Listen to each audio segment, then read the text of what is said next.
말씀 나누기 전에 고개 들고 가슴 펴고 손 펴고 숨 한번 들이쉬고 그리고 미소 발사하시면서 한번 머릿속으로 떠올려 보겠습니다. 여기 야구장이 있습니다. 그 주위로 키보다 조금 높은 울타리가 세워져 있고요. 울타리 바깥에 세 사람이 서 있습니다. 한 사람은 키가 커요. 그는 아무 어려움 없이 경기를 볼 수 있습니다. 두 번째 사람은 중간 키입니다. 까치발을 들면 간신히 보입니다. 세 번째 사람은 키가 작아요. 아무리 발끝을 세워도 경기장이 보이지 않습니다. 이것이 우리의 현실입니다. 태어날 때부터 키가 달라요. 출발선이 다릅니다. 즉 공평하지 않은데요. 그래서 누군가 아이디어를 냈습니다. 야구를 보고 싶어하는 사람들에게 상자를 나눠주자. 그래서 상자를 세 사람 모두에게 똑같이 하나씩을 나눴습니다. 키 큰 사람에게도 하나, 중간 키 사람에게도 하나, 작은 사람에게도 하나. 공평하죠. 똑같이 나눠줬으니까요. 이것이 바로 평등입니다. 이걸 평등이라고 합니다. 모두에게 같은 것을 주는 것이죠. 그런데 문제가 생겼습니다. 키 큰 사람은 상자 위에 올라가니까 더 잘 보이는 거예요. 중간 키의 사람도 상자 위에 올라가 편안하게 볼 수 있습니다. 그래서 둘 다 좋아해요. 그런데 작은 사람은 상자 하나 위에 올라가도 여전히 보이지가 않는 거예요. 그럼 여기서 이렇게 질문할 수 있죠. 똑같이 대우하는 것, 이것이 과연 공평한 일일까? 라고 말이죠. 평등은 해요. 그런데 이게 과연 공평할까? 다른 사람이 아이디어를 냈습니다. 그럼 필요에 따라 다르게 주면 어떨까? 그래서 키 큰 사람은 상자가 필요 없으니까 안 줬습니다. 없어도 보이니까요. 중간 키 사람에게는 하나를 줬습니다. 그리고 작은 사람에게는 두 개를 줬습니다. 그제서야 세 사람 모두 편안하게 경기를 볼 수 있었는데요. 이것을 가리켜 형평성이라고 합니다. 형평성이에요, 이게. 필요에 따라 다르게 대우하는 것이죠. 여러분 어떻게 생각하세요? 이게 더 공평해 보이지 않으신가요? 결과적으로 모두가 고른 기회, 같은 기회를 얻게 되었으니까 말이죠. 그런데 한 사람이 또 이렇게 말했습니다. 여기서 한 걸음 더 나갑니다. 잠깐, 왜 우리에게 상자가 필요한 거지? 문제는 상자가 아니라 울타리잖아. 그래서 울타리를 누구나 볼 수 있게끔 투명한 것으로 교체했습니다. 그랬더니 이제 상자가 필요 없어졌어요. 키가 크든 중간이든 작든 모두가 함께 경기를 볼 수 있게 되었는데요. 이것을 가리켜 정의라고 합니다. 이게 정의예요. 지금 우리 사회와 세대 한가운데 바로 이 논쟁이 있죠. 입시에서 모두에게 똑같은 기준을 적용하는 게 공정할까요? 아니면 각자의 배경을 고려하는 게 좋을까요? 채용에서 스펙으로만 뽑는 게 공정할까요? 아니면 그의 잠재력까지 봐야 할까요? 능력대로 노력한 만큼 일한 만큼 받아야 한다라는 것이 이 시대가 말하는 공정이고 정의입니다. 그런데 놀랍게도 오늘 예수님께서 말씀하시는 천국은 이 중에 그 어떤 것과도 같지가 않습니다. 평등도 아니고 형평성도 아닙니다. 심지어 우리가 생각하는 정의도 아닙니다. 어쩌면 이게 공평이고 이게 공정이야 라고 생각하는 것들을 완전히 뒤집어 엎는 그런 이야기인데요. 천국의 정의는 우리의 정의와 다릅니다. 천국의 공평은 우리의 공평을 훨씬 뛰어넘습니다. 자, 이것을 가지고 두 가지로 함께 말씀 보도록 하겠습니다. 첫 번째, 아무도 제외되지 않는 초대입니다. 마태복음 20장 1절입니다. 천국은 마치 품꾼을 얻어 포도원에 들여보내려고 이른 아침에 나간 집주인과 같으니. 이것은 천국에 관한 비유입니다. 그러니까 현실과는 차이가 있겠죠. 그럼에도 불구하고 하나님의 나라를 이 땅에 구현하려는 주님의 마음이 담겨 있는데요. 여기서 집주인은 포도원 주인을 말합니다. 먼저 그가 어떤 사람인지를 알 필요가 있습니다. 당시 포도원 주인들은 되게 평판이 좋지는 않았습니다. 포도는 주식이 아닌 영리 목적의 작물이었고 포도원을 운영하려면 넓은 땅이 필요했습니다. 그래서 포도원 주인들은 그 지역에 살지 않는 이걸 부재지주라고 해요. 거기에 없어요. 부재해요. 그러니까 부재지주들이 많았습니다. 즉 지역 주민 입장에선 먹고 살아야 할 땅을 포도밭 주인에게 빼앗겨버리고 그 주인은 이익만 챙겨가는 사람이라는 인식이 있었더랬습니다. 그러니까 좋은 사람이 아니에요. 그러니 예수님께서 천국은 마치 포도원 주인이 행한 일과 같다라고 하실 때 듣는 사람들은 적잖이 당황했을 겁니다. 뭐? 도시에 살면서 이익만 챙겨가는 그런 포도원 주인과 같다고? 라고 말이죠. 그러나 이 주인은 달랐습니다. 대개는 청직이나 관리인에게 포도원을 맡기는 것이 보통이었는데 이 주인은 그 지역에 함께 살았습니다. 그리고 직접 일꾼들을 찾아다녔습니다. 고대 근동에선 일출부터 일몰, 즉 오전 6시부터 저녁 6시까지를 하루 근무 시간으로 봤습니다. 이 포도원 주인이 장터에 나가서 아침 6시부터 일꾼들을 모아서 직접 고용한 겁니다. 그리고는 하루 일당 1데나리온을 약속합니다. 이것은 당시 노동자의 하루 표준 품삯으로 4인 가족이 하루 생계를 꾸릴 수 있는 최소한의 금액이었습니다. 마태복음 20장 2절입니다. 그가 하루 한 데나리온씩 품꾼들과 약속하여 포도원에 들여보내고. 그런데 이 주인이 제3시에 또 나갑니다. 제3시는 오전 9시를 가리킵니다. 오전 6시 일꾼들을 부르더니 아니 오전 9시에 또 나가서 또 불러요. 장터에 일이 없어서 그저 서 있는 사람들을 본 겁니다. 4절입니다. 그들에게 이르되 너희도 포도원에 들어가라. 내가 너희에게 상당하게 주리라 하니 그들이 가고 이들에게는 보세요. 1데나리온이라고 약속하지 않았습니다. 다만 상당하게, 합당하게, 정당하게 일당을 쳐주겠다며 약속합니다. 그런데 이 주인이 장터에 또 나가요. 5절 제6시와 제9시에 또 나가 그와 같이 하고 보통 6을 더하면 됩니다. 자, 제6시에 6을 더하니까 12시 정오이고요. 제9시는 6을 더해서 15시니까 오후 3시에 해당됩니다. 자, 그 시간에도 주인이 나간 거예요. 아침 일찍 한 번 나간 걸로 끝이 아니었습니다. 계속 반복해서 나가고 또 나가서 고용합니다. 이 비유에서 포도원 주인이 누굴까요? 네, 아시다시피 하나님이십니다. 그러니까 대리자를 보내지 않고 하나님께서 친히 찾아 나서신 모습을 묘사한 건데요. 한 번 부르시고 마는 게 아니라 끝까지 계속해서 찾으시고 부르시는 하늘아버지의 모습을 보여줍니다. 여러분, 한 번만 우리 부르지 않으세요? 계속 부르십니다. 그리고 마침내 6절입니다. 제11시에도 나가보니 서 있는 사람들이 또 있는지라 이르되 너희는 어찌하여 종일토록 놀고 여기 서 있느냐. 제11시니까 여기에 6을 더해서 오후 5시입니다. 자, 작업이 언제 끝난다고 그랬죠? 6시에 끝나요. 자, 그러면 1시간밖에 남지 않은 상황입니다. 그런데 주인은 장터에 나갑니다. 그리고 아직까지 고용되지 못한 사람들을 발견하는데요. 이 포도원 주인이 이렇게 물어요. 어째요 종일토록 놀고 여기 서 있니? 이렇게 물어봐요. 니들 여기서 놀고 뭐하고 있는 거야? 그들이 대답합니다. 7절 우리를 품꾼으로 쓰는 이가 없나이다. 즉 고용해주는 사람이 없다는 겁니다. 왜 없는 걸까요? 자, 우리나라 인력시장만 한번 생각해 보겠습니다. 새벽에 일을 구하려고 모였으면 사람들을 태우러 차가 옵니다. 그때 누구를 먼저 태울까요? 당연히 젊고 건강하고 힘세고 일 잘할 것 같은 사람, 소위 일잘러를 먼저 고용합니다. 태워가요. 그러면 상대적으로 나이 들고 약해 보이고 일할 능력이 떨어져 보이는 사람은 당연히 순위가 밀릴 수밖에 없는데요. 오후 5시까지 고용되지 못한 사람들에게는 그만한 이유가 있었던 겁니다. 우리를 고용해주는 사람이 없나이다. 약하고 무능력해 보이고 아무도 원치 않는 사람들인 것이죠. 그날은 한 데나리온도 벌지 못했기에 저녁 밥상은 텅 비게 될 수도 있는 겁니다. 그런데 포도원 주인이 이 사람들까지 부르고 있습니다. 7절 너희도 포도원에 들어가라. 얼마를 주겠다는 약속 없습니다. 그냥 들어가라. 그것으로 충분한 겁니다. 제가 이 말씀을 보면서 저희 아버지가 저에게 해줬던 말씀이 기억났어요. 한 번은 저에게 그러시더라고요. 당신께서 젊은 시절 동안 한동안 취업이 안 될 때 그런 생각을 했더래요. 돈을 받고 일하는 게 아니라 그때는 돈을 주고서라도 일만 할 수 있으면 좋겠다는 생각을 했다는 거예요. 그러니까 그 당시에 뭐 먹고 살 게 그렇게 넉넉치 않, 지금보단 훨씬 부족했으니까요. 그런데도 불구하고 돈을 주고서라도 일을 했으면 좋겠다라는 생각을 했더라는 겁니다. 물론 지금은 인식이 좀 바뀌긴 했습니다만 일이 그만큼 중요하고 소중한 것이죠. 일이 있는 것만으로도 감사합니다. 교회 여러분, 우리가 잊지 말아야 할 것이 있습니다. 하나님의 나라는 처음부터 제외되는 사람이 없다는 겁니다. 새벽 6시에 부르심을 받은 사람도, 오전 9시에 부르심을 받은 사람도, 정오에, 오후 3시에, 심지어 얼마 남지 않은 오후 5시에 부르심을 받은 사람조차도 모두가 포도원에 들어갈 자격이 있다라는 겁니다. 나는 너무 늦었어. 아니요. 하나님 앞에서 너무 늦은 사람은 아무도 없습니다. 나는 자격 없어. 아닙니다. 십자가 앞에서 자격 없는 사람은 단 한 사람도 없습니다. 나는 쓸모가 없어요. 결코 아닙니다. 하늘 아버지는 우리를 쓸모가 아니라, 쓸모 무쓸모가 아니라 그분의 자녀로 부르셨습니다.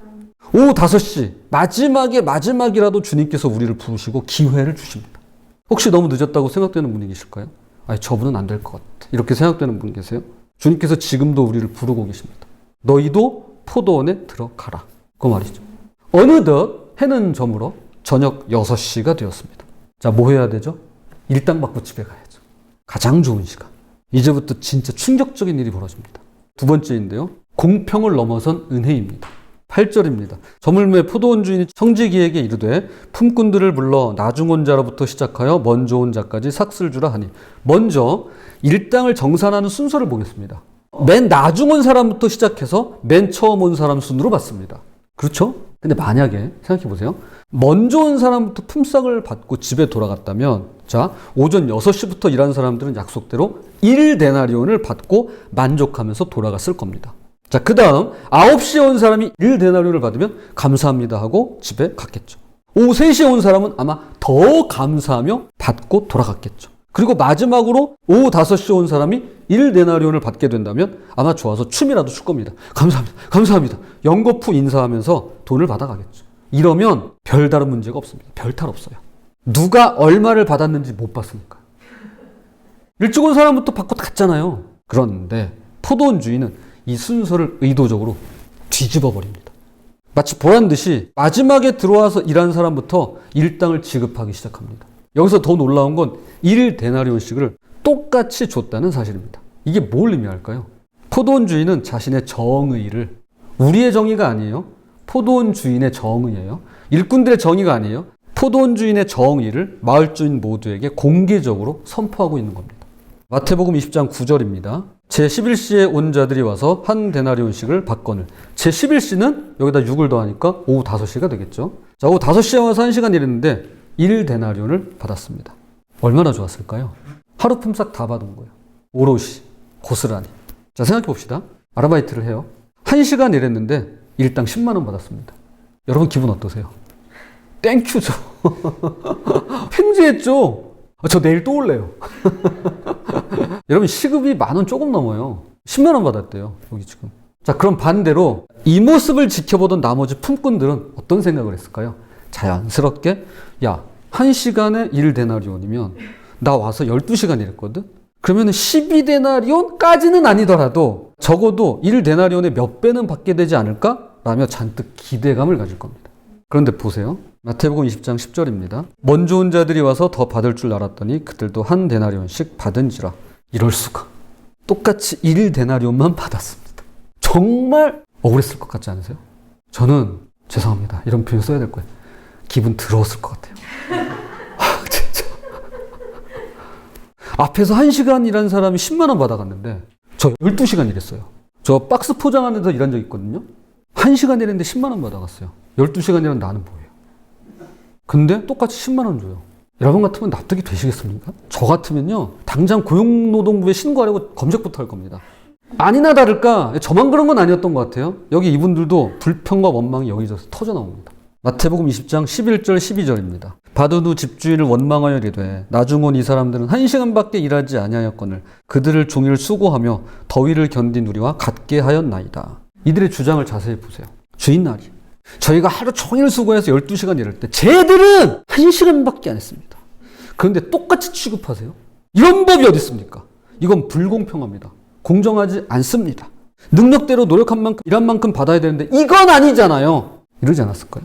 이 말이죠. 그러니까 내가 1데나리온 받는 거는 그렇다 쳐요. 근데 왜 쟤네도 1데나리온이냐는 거예요. 그럼 쟤네가 1데나리온 받았으면 아니 자꾸 여기다 하니까 여기 1데나리온 받았으니까 나는 더 줘야 마땅하다는 거예요. 그렇지 않나요?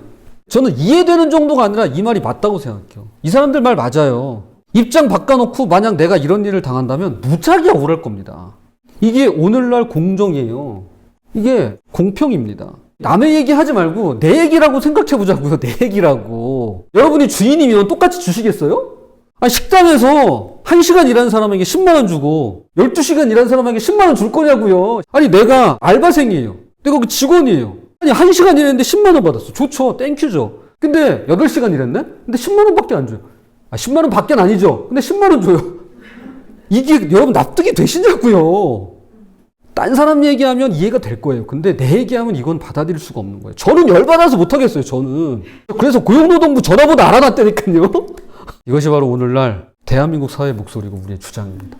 일한 만큼 받는 것이 공정이고 정의죠. 노력하지도 않았는데 받는다면 불공정인 겁니다. 우리 사회는 이러한 능력주의를 전제로 합니다. 능력대로 일하고 일한 만큼 받는 거죠. 그래서 능력이 모자란 사람과 뛰어난 사람을 구분해야만 합니다. 열심히 일하고 능력이 뛰어난 사람이 더 많이 버는 게 마땅하니까요. 그래야 일할 맛도 나겠죠. 그런데 이것이 바로 마태복음서가 계속해서 다루고 있는 사람의 일이라는 겁니다. 사람의 일이라는 거예요. 사람의 방식이고 사람의 논리인 것이죠. 사람이 생각하는 공평입니다. 자, 이제 포도원 주인의 대답을 들어보겠습니다. 우리 생각하니까, 제 생각하니까 억울하고 막 그냥 그런데 포도원 주인의 대답을 한번 들어보겠습니다. 마태복음 20장 13절. 주인이 그 중에 한 사람에게 대답하여 이르되 친구여 내가 네게 잘못한 것이 없노라. 네가 나와 한 데나리온의 약속을 하지 아니하였느냐. 친구여 라고 부드럽게 부릅니다. 그리고 이렇게 말씀합니다. 내가 너에게 잘못한 게 없어. 그렇죠? 맞습니다. 그러니까 이게 피고용인 입장에서 보지 말고 고용주 입장에서 보자고요. 잘못한 게 없어요. 주인은 계약대로 지켰습니다. 약속대로 1데나리온을 지불했어요. 불의를 행하지 않았습니다. 정의는 훼손되지도 훼손된 적도 없습니다. 불법 아니에요. 약속대로, 계약대로 이행한 거니까요. 그리고 이어서 이렇게 말씀하는 겁니다. 마태복음 20장 14절입니다. 내 것이나 가지고 가라. 나중 온 이 사람에게 너와 같이 주는 것이 내 뜻이니라. 네 것 가지고 돌아가. 너가 받을 것은 이미 다 받았어. 나중에 온 이 사람에게 너와 같이 주는 것이 나의 뜻이란다 라고 말씀해요. 이것이 바로 하나님의 뜻이에요. 그러니까 내 뜻이 아니라 사람의 뜻이 아니라 하나님의 뜻이에요. 이걸 분리해야 돼요. 내 기분은 지금요, 죄송합니다, 더러워요. 근데 이건 내 생각이에요. 그건 네 생각이고 그거예요. 이건 사람의 일이고 내 생각이고 내 뜻이고 하나님의 뜻은 달라요. 여기 있어요. 네 것 받았잖아. 그거 가지고 돌아가. 내 것 가지고 내가 마음대로 할 거야. 이게 내 뜻이야. 여러분, 하나님 마음대로 하시는 분이세요. 이걸 이해하셔야 돼요. 이걸 받아들이셔야 돼요. 이제 이 비유의 핵심이 나옵니다. 마태복음 20장 15절입니다. 내 것을 가지고 내 뜻대로 할 것이 아니냐. 내가 선함으로 내가 악하게 보느냐. 여기서 세 가지를 말씀합니다. 첫째, 내 것 가지고 내 뜻대로 할 것이 아니냐. 사실 그래요. 우리도 내 거 내 뜻대로 합니다. 여러분 거 여러분 뜻대로 가지고 누구 뜻대로 하실 거예요? 제가 달라고 하면 주실 거예요? 그것도 내가 동의를 해야 내가 주는 거죠. 하나님이 하나님 거 가지고 마음대로 하시겠다는 게 무슨 문제예요? 하나님의 주권을 말합니다. 이것은 그분의 재산이고 그분의 뜻이며 그분의 결정입니다. 우리 거 아니고요. 그분 거예요. 내 거 아니고요. 하나님 거예요. 이걸 분명히 해야 돼요. 시간 여러분 거 아니에요. 내 거 같죠. 주셨으니까. 돈 여러분 거 같죠. 주셨어요. 그걸 인정하셔야 돼요. 내 거라고 생각하면 억울해 죽어요. 죄송합니다. 기분 더러워져요. 그런데 이거 하나님이 주신 거구나 라고 생각하면요, 바뀌어요. 이거 좀 바뀔 수 있어요. 둘째, 내가 선함으로. 이것이 핵심인데요. 바로 직전인 19장에서 부자 청년이 예수님께 이렇게 물었습니다. 선한 선생님, 제가 무슨 선한 일을 해야 영생을 얻으리까? 그때 예수님께서 이렇게 답하시죠. 마태복음 19장 17절. 예수께서 이르시되 어찌하여 선한 일을 내게 묻느냐? 선한 이는 오직 한 분이시니라. 선한 이는 오직 한 분, 하나님뿐이시랍니다. 그리고 지금 20장 15절에서도 말씀하는 겁니다. 내가 선함으로. 포도원 주인은 자신을 선하다고 말합니다. 하나님의 성품은 선하심입니다. 선함을 가리키는 헬라어 아가소스는 본질적 선함, 유익하고 가치 있는 선함, 그리고 도덕적 탁월함을 가리킵니다. 즉 친절함이나 관대함을 넘어서 절대적인 선함을 의미합니다. 이걸 인정하셔야 돼요. 여러분, 이게 기본이에요. 전제예요. 하나님이 선하시니까 선한 분이 하는 건 다 선해요. 우리가 하는 건 우리는 항상 선하지 않아요. 그래서 우리가 하는 건 악할 때가 있어요. 아니, 많아요. 여러분, 이걸 전제로 가지고 계셔야 돼요.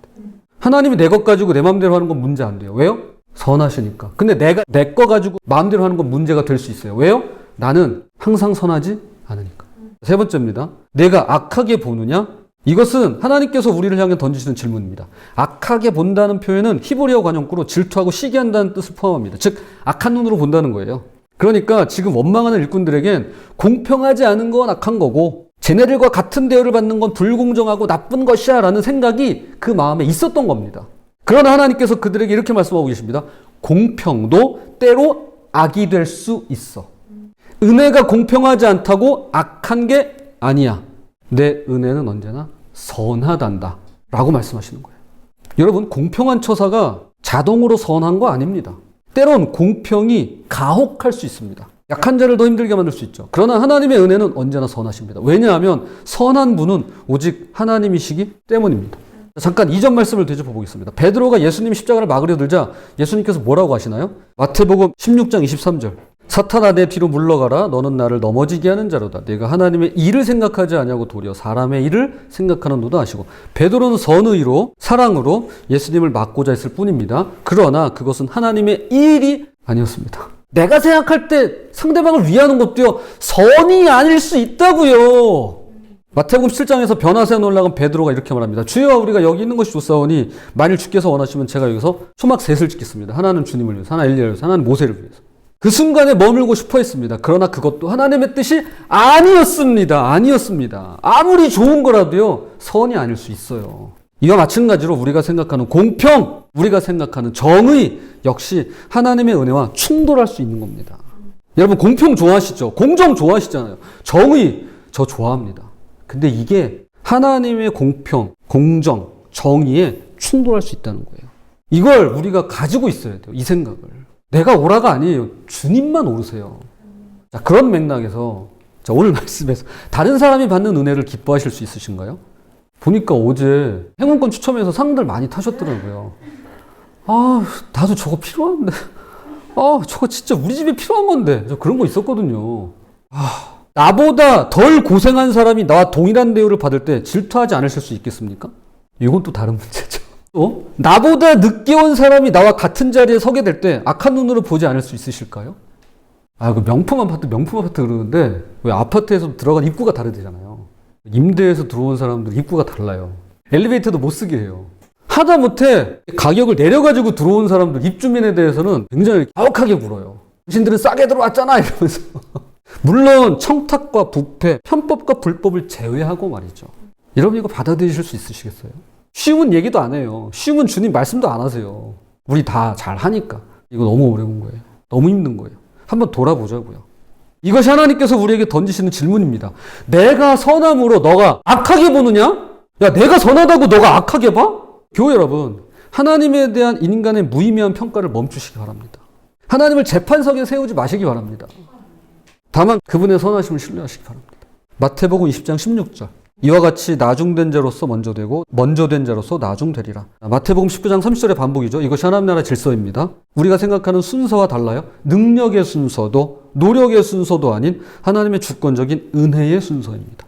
그렇다고 능력도 노력도 다 부질없고 소용없는 거네 라던가 무시하고 폄훼하지 않았으면 좋겠습니다. 또한 자신의 게으름과 불성실함을 합리화시키고 하나님의 값없는 은혜를 값싼 것으로 바꿔치기 하는 시도를 경계했으면 좋겠습니다. 그렇게 살라고 주시는 은혜가 아닙니다. 이것은 먼저 된 자를 향한 평가절하가 아니라 나중 온 자에게 베푸시는 주님의 위대한 은혜인 것입니다. 그리고 그 은혜는 언제나 공평을 뛰어넘습니다. 자, 이제 말씀의 기록을 맺겠습니다. 교회 여러분, 오후 5시 품꾼의 마음을 한번 상상해 보겠습니다. 아침 일찍 장터에 나왔습니다. 오늘은 꼭 일자리를 구해야 합니다. 집에 먹을 것이 없어요. 아이들이 기다리고 있습니다. 새벽 6시 차가 와서 사람들이 태워갑니다. 그런데 나는 부르지 않아요. 젊고 힘센 사람만 골라서 데려갑니다. 9시가 되었습니다. 또 차가 옵니다. 희망을 가지고 손을 들어봅니다. 그런데 지나쳐버립니다. 정오가 되었습니다. 뜨거운 태양 아래 서 있습니다. 목이 타고 다리가 아픕니다. 그래도 기다립니다. 오후 3시 마지막 기회라고 생각했습니다. 이번에도 나를 지나쳐갑니다. 선택받지 못해요. 이제 오후 5시입니다. 주변 사람들이 하나둘 떠나기 시작합니다. 오늘은 공쳤어. 집에 나가세. 그러나 떠날 수가 없습니다. 빈손으로 어떻게 집에 가요? 아내 얼굴, 아이들 얼굴을 어떻게 봅니까? 절망적이에요. 소망이 보이지 않습니다. 나는 쓸모없는 인간이야. 아무도 원하지 않아. 난 이 정도밖에 안 돼. 오늘도 가족들을 굶기겠구나. 바로 그때입니다. 누군가 다가옵니다. 포도원 주인이에요. 너희는 어째요 종일토록 여기 서 있느냐? 떨리는 목소리로 대답합니다. 그게 저희를 품꾼으로 써주는 이가 없습니다. 부끄럽고 자존심이 상해요. 그러나 솔직하게 말합니다. 아무도 우리를 원하지 않습니다. 그러자 주인이 말합니다. 너희도 포도원에 들어가거라. 믿을 수 없는 일이 일어났습니다. 겨우 1시간밖에 남지 않았는데 정말인가요? 황급히 포도원으로 뛰어 들어갑니다. 1시간이지만 열심히 일합니다. 단 얼마라도 받을 수 있게 되어 그저 감사할 따름이에요. 그리고 저녁 6시 일을 마쳤습니다. 주인이 품삯을 나눠줍니다. 나중원 자로부터 시작하여 이 품꾼이 먼저 앞으로 나왔습니다. 손을 내밉니다. 주인이 무언가를 쥐어줍니다. 내려다 봅니다. 1데나리온입니다. 하루 품삯 전부를 받은 거예요. 손이 떨립니다. 믿을 수가 없어요. 눈물이 납니다. 감사합니다. 감사합니다. 감사합니다. 이것이 은혜입니다. 공평과 형평, 공정, 정의 이 모든 것을 품에 안고 뛰어넘는 은혜입니다. 절망 가운데 주어지는 소망이고 자격 없는 자에게 주어지는 선물입니다. 그런데 교회 여러분, 이보다 더 놀라운 은혜가 있습니다. 가장 불공평하고 공정치 못한 은혜가 여기 있습니다. 바로 십자가입니다. 죄 없는 예수님께서 죄인의 형벌을 받으셨습니다. 의로우신 분께서 불의한 자의 자리에 서셨습니다. 생명이신 분께서 죽음을 맞이해야만 했습니다. 여러분, 이게 공평이에요? 여러분, 세상에 이것만큼 불공평한 게 어디 있어요? 이것이 우리가 말하는 공정인가요? 이게 공정이에요? 아니요. 이건 불공평이고 불공정입니다. 그럼 우리들은요? 저는요? 여러분은요? 죄인인 내가 의인의 자리를 받았습니다. 죽을 수밖에 없던 내가 영생을 선물 받았습니다. 저주받아 마땅한 내가 축복의 자녀가 되었습니다. 여러분, 이게 공평인가요? 이게 공평이에요? 그렇지 않습니다. 이거 공평 아닙니다. 가장 불공평한 일이죠. 오후 5시 품꾼들이 1데나리온 받은 거요? 그것도 놀라운 일이지만 내가 받은 것과는 비교도 할 수 없습니다. 우리는 모두 오후 5시에 품꾼들입니다. 아니, 어쩌면 그보다 더 지나쳐버린 사람들일지도 모르겠습니다. 소망도 없고요. 너무 늦었습니다. 자격 없고요. 아무도 우리를 원하지 않을 수 있습니다. 여러분, 저 보세요. 시골에 있는 저 같은 사람. 저 어제 축제 갔잖아요. 제가 그런 데 갈 때마다 항상 느끼는 기분이 있습니다. 야, 참 큰 교회 목사님들은 가면은 사람들이 다 알아보고 막 인사하고 와가지고 고개 숙이고 막 악수 청하고 막 수행원들 막 따라다니고 막 그러는데 야, 나 같은 목사인데 나는 뭐지? 이런 생각 들 때 있어요. 오늘 말씀은 저를 위한 겁니다. 저는요 12시간 일하지 않았어요. 저는 그저 오후 5시도 이미 훨씬 지나버린 품꾼에 불과해요. 저는요 그런 능력도 안 되고 재능도 안 되고 실력도 없고 자격도 없을지 몰라요. 아무도 저를 원하지 않을 수 있습니다. 그런데 주님이 오셨어요. 그리고 저를 찾아오셨고 여러분 찾아오셨습니다. 너도 포도원에 들어가거라. 그리고 우리가 받은 건 1데나리온이 아닙니다. 영생을 얻었고 하늘의 유업을 받았고 하나님의 자녀가 되었습니다. 이것이 은혜가 아니면 무엇일까요? 은혜는 공평을 뛰어넘습니다. 내게 자격이 없어도 하나님 나를 부르십니다. 왜일까요? 하나님께서 선하시기 때문입니다. 내가 늦게 왔어도 하나님 받아주십니다. 왜죠? 하나님께서 선하시기 때문입니다. 내가 이해할 수 없어도 하나님 베풀어 주십니다. 왜냐고요? 하나님께서 선하시기 때문입니다. 선한 분은 오직 하나님 한 분뿐이십니다. 그분의 선하심이야말로 우리의 소망입니다. 그러니 사람의 일을 주장하지 마시기 바랍니다. 그걸 내려놓으시기 바랍니다. 내가 얼마나 일했는지, 내가 얼마나 노력했는지, 내가 얼마나 자격이 있는지 그거 주장하지 마시기 바랍니다. 그거 내려놓으시기 바랍니다. 부디 선하신 하나님만을 신뢰하고 의지하며 다른 사람이 받는 은혜에 함께 기뻐하고 오후 5시 아니 그 이후에라도 자격 없는 나를 끝까지 찾아오시는 주님의 놀라운 은혜에 감사하며 살아가시는 그런 저와 여러분이 되시기를 주님의 이름으로 부탁을 드립니다.